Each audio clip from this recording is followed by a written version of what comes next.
2024-এ আরো তরুণদের জয়যাত্রা দেখেছি, দেখে অনেক ইন্সপায়ার্ড হয়েছি। আমি সারা বিশ্ব ভ্রমণ করেছি, অনেক উন্নত দেশ, তাদের মাথাপিছু আমাদের চেয়ে বেশি, কিন্তু আমাদের মতো লড়াকু সৈনিক তাদের নাই।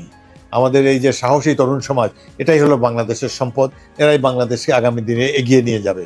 আমরা যুদ্ধ করে একটা দেশকে স্বাধীন করেছি, এই দেশ গড়বে এই তরুণ ছাত্র সমাজ। সুতরাং এদের উপরে আমার আশা, এদের উপরে বিশ্বাস। এই তরুণ সমাজ অত্যন্ত উদ্ভাবনশীল। তারা দেশে বা বিদেশ থেকে ট্রেনিং নিয়ে এসে বা দেশে শিক্ষাক্রম শেষ করে তারা এই দেশকে গড়ার জন্য নিজ নিজ পেশায় থেকে একটি উন্নত বাংলাদেশ অচিরেই গড়ে তুলবে বলে আমি বিশ্বাস করি।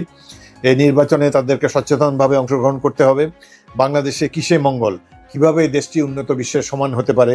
যেই স্বপ্ন দেখে আমরা যুদ্ধ করেছিলাম, সাম্য, মানবিক মর্যাদা, সামাজিক সুবিচার, এটি আওয়ামী লীগের দুঃশাসনের ফলে হাওয়ায় মিলিয়ে গিয়েছে।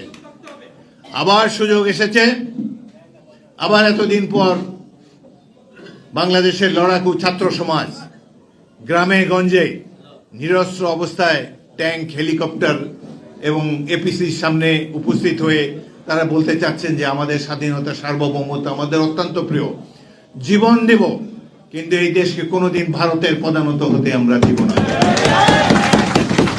এই হোক আমাদের শপথ। এই দেশ একটি জনযুদ্ধের মাধ্যমে স্বাধীন হয়েছে।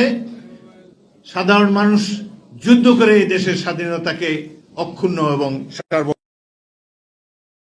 ইনস্টিটিউশনকে ধ্বংস করে দিয়েছেন। আজকে তিনি আবার তার সাবেক